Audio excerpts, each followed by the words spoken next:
I love everything about Sukkot. There are so many snacks and times to just relax. And snacks, especially after the seriousness of Yom Kippur, it's nice to do something more lighthearted, including marching with a piece of fruit. And that fruit, of course, is the Etrog. And I wanted to share how the Etrog got chosen for the holiday because it's not obvious.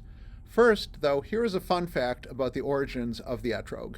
Etrogs are actually not native to the land of Israel at all. They originated in China thousands of years ago, and then they came to India, and then they went from India to Persia, and then from Persia, Alexander the Great brought it to Israel when he conquered the land of Israel. So part of what the Etrog symbolizes is we took what our conquerors brought, but made it uniquely our own. We found sweetness and joy in a difficult situation. The Etrog itself, though, is actually not mentioned directly in the Torah. The Torah says that you will take pre-Eitz Hadar, the fruit of the beautiful tree or the beautiful fruit of the tree. It's not really clear which, but it's not specific to any kind of fruit. It just says, really, you shall have a beautiful fruit.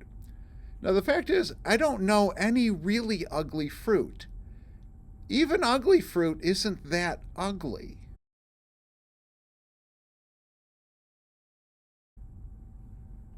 Pre-Eitz Hadar probably meant any nice ripe fruit that they had at the time. So why did the rabbis of the Talmud pick the Etrog? And they give a number of reasons. One is that an Etrog grows in a lot of different conditions, and it can get watered either through rainwater or through irrigation, so it's very flexible. It's easier to grow than you might think. It's very, very hardy, despite the fact that it looks very delicate. An Etrog never spoils or rots. If you leave a tomato on the counter and you come back a month later, not good. If you leave an Etrog on the counter a month later, it's okay. It ages, it wrinkles, but it maintains its essence. And there's the idea that we should try to be like the Etrog. We might get older, but we stay sweet.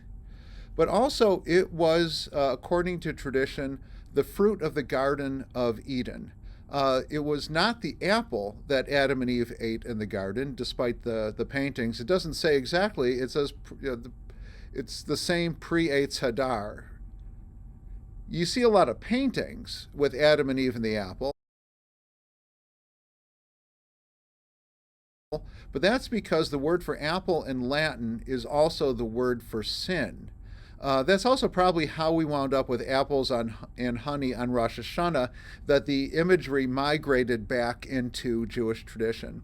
But the reason that the rabbis talk about the Etrog in the Garden of Eden and having it on Sukkot is that if Adam and Eve, that fruit was in the Garden of Eden, and that's what they turned on each other over when they said, oh, I got it from the serpent, and Adam's like, I got it from her, and they turned on each other and they argued over that Etrog.